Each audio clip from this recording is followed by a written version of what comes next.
En la época de Moisés ocurrió una de las historias de escape más grandes de toda la historia, el Éxodo. Aquí, más de 2 millones de israelitas escaparon al mismo tiempo de un país con la seguridad más estricta del mundo. Una escena enorme llena de milagros y de la intervención de Dios de principio a fin. Moisés era su líder en ese entonces, un hombre que fue testigo de más milagros que Abraham, Isaac y Jacob.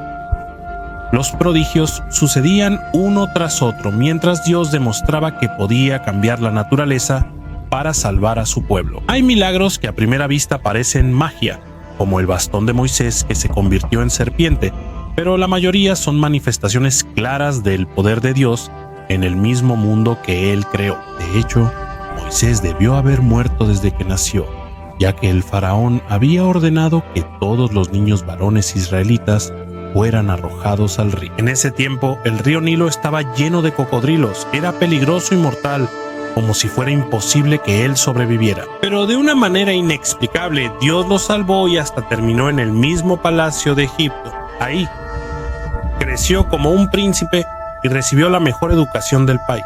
Para los judíos, Moisés es la segunda persona más importante del Antiguo Testamento después de Abraham, pero esa tranquilidad también terminó de repente.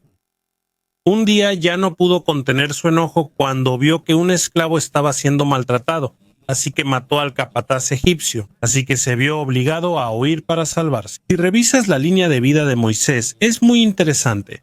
Primero pastoreó ovejas en el desierto durante 40 años, comenzando a los 40 años de edad.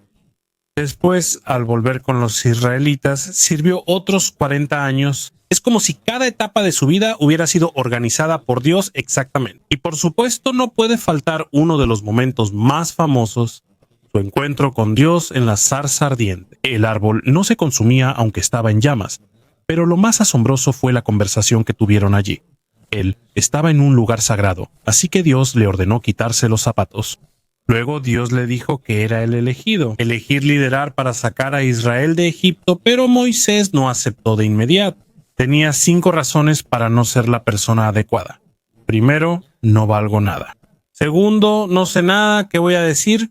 Tercero, la gente no me va a creer. Dios le respondió, yo soy el que va a actuar, no tú. Y le prometió que lo acompañaría con milagros. Cuarto, Moisés dijo que no era bueno para hablar, que tartamudeaba. Por eso Dios le dio a Aarón, su hermano, para que hablara por él. Pero cuando llegó la muerte de Moisés, la historia fue diferente. Solo 3 veces se menciona en la Biblia cómo murió y fue enterrado. Y cada mención tiene un aire de misterio. Lo único claro, según Deuteronomio 34, versículo 7, es que Moisés tenía 120 años cuando falleció. Pero aunque esa era su edad, su vista no se debilitó y su fuerza no disminuyó. Él no era anciano en la forma en que lo imaginamos. Su cuerpo seguía siendo fuerte. Murió solo, recostado en una roca en la cima del monte Nebo. Desde ahí pudo ver la tierra prometida, el lugar con el que soñaron llegar después de un largo viaje. Él la vio, pero no se le permitió entrar debido a su error en Meribá Cades, donde no obedeció la orden de Dios sobre el agua que debía salir de la roca. Al final, él guió al pueblo de Israel hasta la misma frontera de Canaán. Dios le mostró la tierra que durante mucho tiempo creyó que ellos alcanzarían. Y antes de terminar completamente su misión, subió al monte Nebo desde las llanuras de Moab hasta la cima de Pisga, el último lugar que recorrió el más grande profeta de Israel. Desde la cima de la montaña, el Señor le mostró a Moisés toda la tierra que había prometido. Esta es la misma escena mencionada en Números 27, 12, 13, donde Dios dijo: sube al monte de Abarim y contempla la tierra que daré a Israel. Cuando ya la hayas visto, te reunirás con tus antepasados, tal como le sucedió a tu hermano Aarón. Aquí Dios dejó claro lo que le sucedería a Moisés. Él podrá ver la tierra, pero no podrá entrar en ella. Y en Deuteronomio 32, 51 a 52, Dios explicó por qué. Porque ustedes me desobedecieron delante de los israelitas en las aguas de Meribá Cades, en el desierto de Sin, y no demostraron mi santidad ante ellos. Podrás ver la tierra desde lejos, pero no entrarás en ella. Dios cumplió lo que dijo, le mostró a Moisés la tierra prometida, pero solo pudo verla de lejos. En Números 20 está escrito lo que sucedió en Meribá Cades. En la última parte de los 40 años de viaje de Israel, llegaron al desierto de Sin y allí acamparon en Cades, pero no había agua. Todo este acontecimiento está escrito en Números 21:13. Todo Israel, toda la congregación, entró en el desierto de Sin en el primer mes. Se quedaron en Cades, donde murió, y fue enterrada Miriam, hermana de Moisés. No tenían agua, así que la gente se enojó y se quejó contra Moisés y Aarón. Dijeron: ojalá el Señor nos hubiera destruido junto con los que ya murieron. ¿Por qué nos trajiste aquí para morir? Hasta nuestros animales van a morir con nosotros. ¿Por qué nos sacaste de Egipto para traernos a un lugar como este? No hay cultivos, no hay higos, no hay uvas, no hay granadas y lo más importante, no hay agua. Por tantas quejas del pueblo, Moisés y Aarón se vieron obligados a alejarse de la asamblea. Fueron a la entrada de la tienda de reunión, el lugar donde se presentaban ante Dios. Al llegar ahí, se postraron rostro en tierra, señal de que pedían guía. Y ahí se manifestó la gloria del Señor. Dios le dijo a Moisés: toma la vara, reúne a todo el pueblo junto con tu hermano Aarón, y hablen a la roca delante de ellos para que salga agua. Esto dará agua para que beban las personas y sus animales. Moisés tomó la vara como Dios le ordenó. Reunió a toda la congregación y se pusieron frente a la roca. Pero se notaba que Moisés estaba molesto. Les dijo a las personas: escuchen, ustedes que son tan tercos. ¿Acaso tenemos que sacar agua de esta roca para ustedes? Después de esto, Moisés levantó su mano y golpeó la roca 2 veces con su bastón. Y aunque eso no fue lo que Dios le ordenó, de todas formas brotó muchísima agua, suficiente para toda la gente y hasta para sus animales. Pero después del milagro, Dios le dijo a Moisés y a Aarón de manera seria y clara: porque no confiaron en mí y no mostraron mi santidad ante los israelitas, no los llevarán a la tierra que les prometí. Ese lugar fue llamado las aguas de Meribá porque ahí fue donde Israel se quejó contra Dios, y ahí también Dios mostró su santidad a través del castigo. Es cierto, la roca dio agua tal como Dios lo dijo, pero eso no suavizó el juicio. Le dijo a Moisés y Aarón que no entrarían a la tierra prometida, no por un simple error, sino por una razón más profunda. No honraron a Dios delante del pueblo. Si estudiamos cuidadosamente lo que hizo Moisés, veremos algunas faltas claras. Una, desobedeció una orden directa de Dios. La instrucción era hablarle a la roca. Lo que hizo fue golpearla 2 veces. La primera vez que Dios hizo salir agua de una roca. En Éxodo 17:6, ahí se le ordenó a Moisés golpear la roca. Pero ahora la orden es diferente. Dios quiere que Moisés muestre su confianza, no su fuerza. En segundo lugar, Moisés parece apropiarse del milagro al decir: debemos sacar agua nosotros, como si Aarón y él tuvieran el poder y no Dios. Y no lo dijo en secreto, lo dijo delante de todo el pueblo. Por eso Dios no podía dejar pasar lo que hizo. Si no hay castigo, Israel creerá que los mandamientos de Dios no son sagrados ni su santidad importante. En 1 Corintios 10:4, Pablo dijo algo sobre la roca que daba agua, porque bebieron de la roca espiritual que los acompañaba, y esa roca era Cristo. El Nuevo Testamento usó esa roca como símbolo de Cristo. Y como se dice en Éxodo 17:6, la roca solo fue golpeada una vez.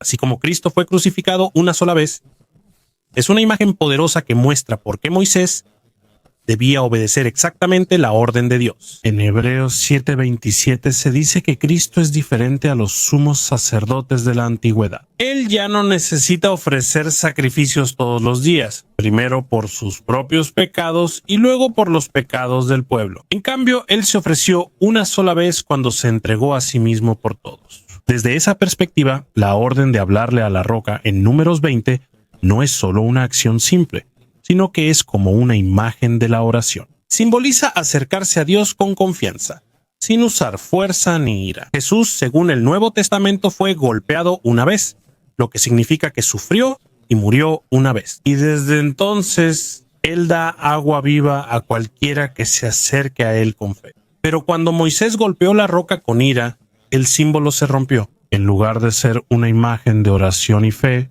pareció como si fuera una repetición de golpear. De manera simbólica, es como si estuvieran crucificando a Cristo de nuevo. En la época de Éxodo 17, Dios le ordenó a Moisés que golpeara la roca. Había una razón para eso.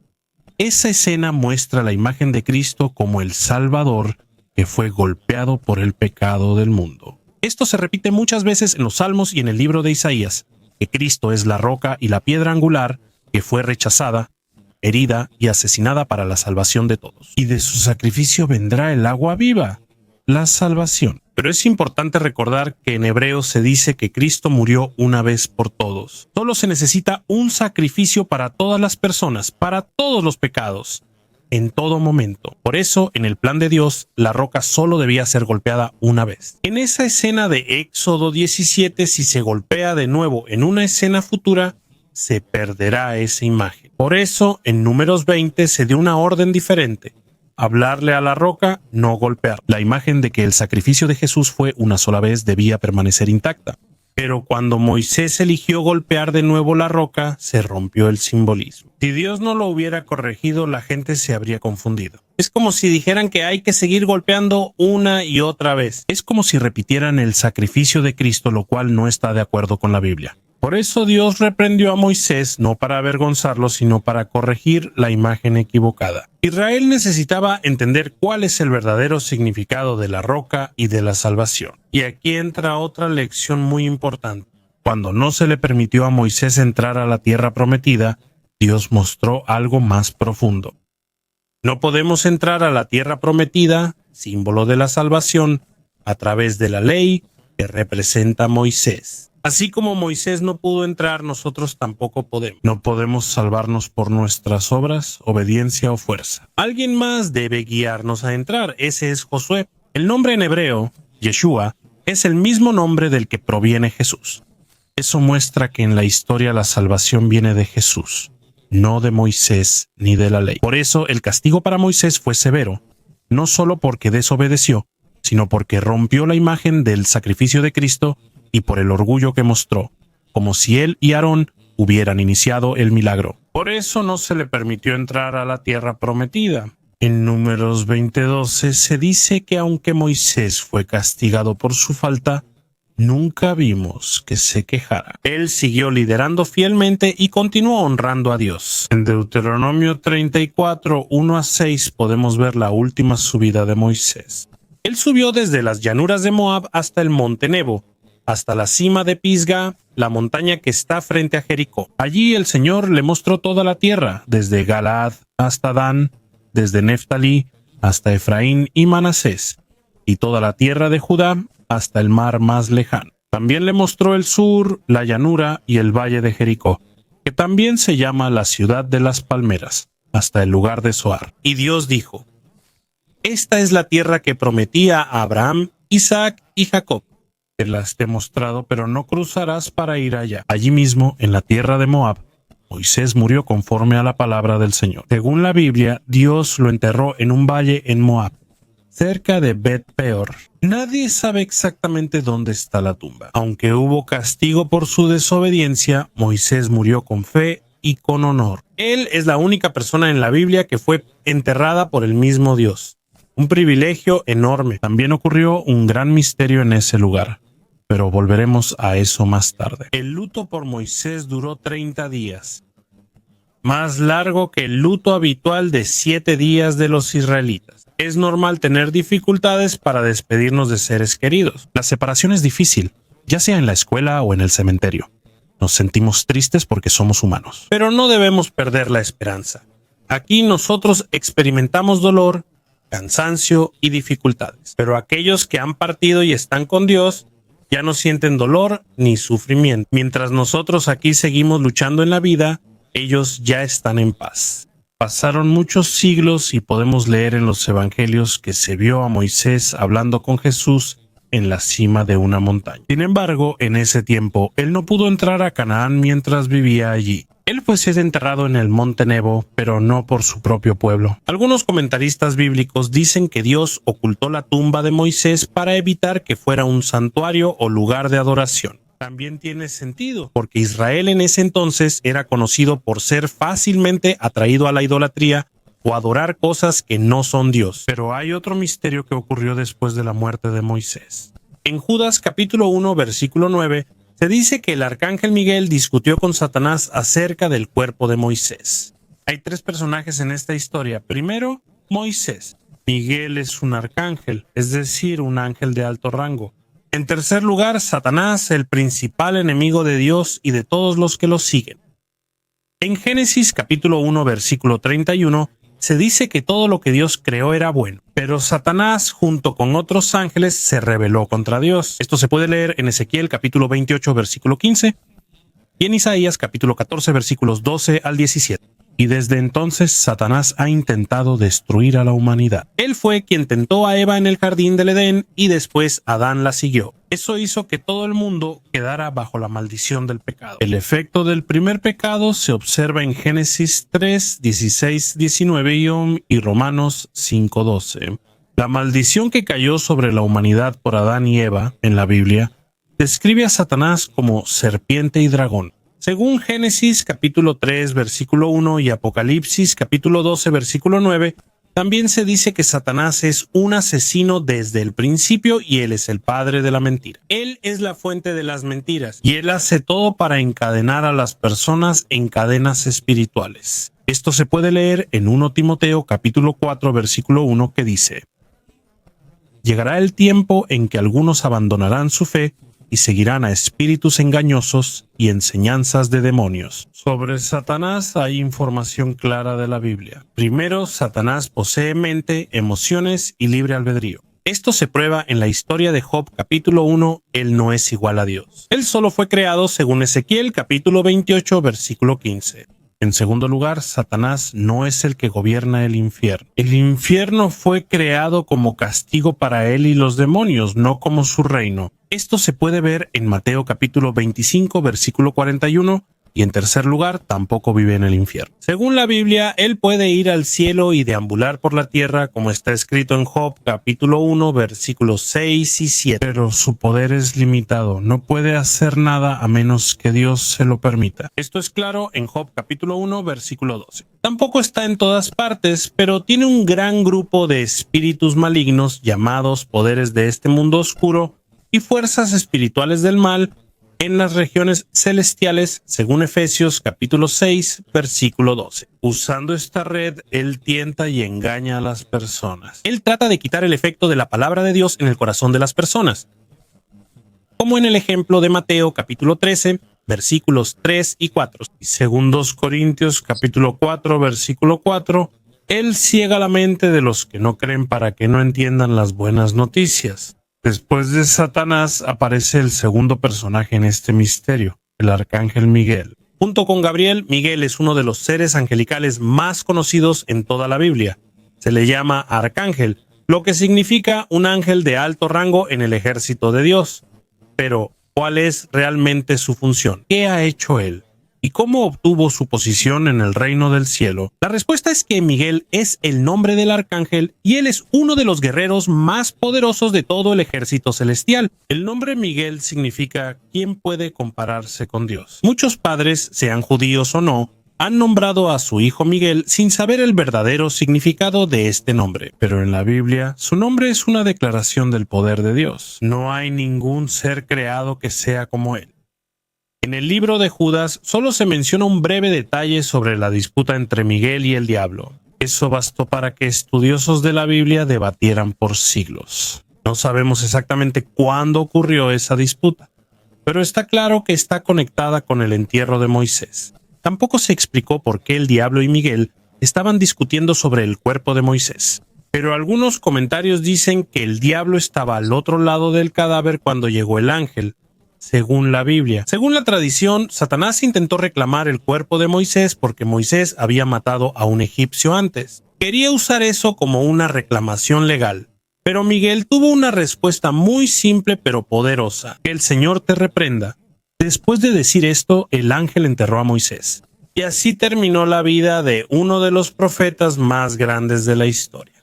Antes de cruzar el río Jordán, Israel lloró por Moisés durante un mes. Aunque la muerte y tumba de Moisés son misteriosas, hay cosas que sabemos con certeza. Una, la palabra de Dios es verdadera y todo lo que Él dice se cumple. En segundo lugar, el pecado siempre trae disciplina de parte de Dios y nadie es inmune a eso. Por último, no todos los misterios son explicados por Dios en la Biblia, pero algo sí es claro. A los ojos del Señor, la muerte de sus siervos es preciosa. Esto se puede ver en el Salmo 116, versículo 15. Hay otra enseñanza del libro de Judas. Aquí se mencionan las personas que no temen a Dios, personas que solo siguen sus propios sueños, viven en pecado y se burlan de las cosas que no entienden. Dice Judas que ellos rechazan la autoridad, se contaminan a sí mismos y menosprecian incluso a los seres celestiales. Pero incluso Miguel, un arcángel y uno de los seres espirituales más poderosos, no se atrevió a hablar en contra de lo que se dijo. Él no dio insulto ni maldición, sino que simplemente dijo: esto significa que incluso Miguel, un ángel guerrero, no duda en ser humilde y confiar en el poder de Dios, no en su propia fuerza. Pero los falsos maestros en tiempos de Judas son lo contrario. Ellos no saben cómo funciona la guerra espiritual. Viven en una ilusión, como animales que solo siguen sus instintos. En lugar de clamar al Señor, ellos blasfeman contra cosas espirituales que no entienden. Por eso Jude los comparó con 3 personajes rebeldes. Caín ofreció un sacrificio sin sangre contrario al mandato de Dios. Balaam enseñó la maldad a cambio de dinero, un profeta que usó su posición para obtener ganancias. Coré se rebeló contra la autoridad de Dios y desafió a Moisés, y como ellos, todos los que se rebelaron contra la autoridad espiritual fueron condenados.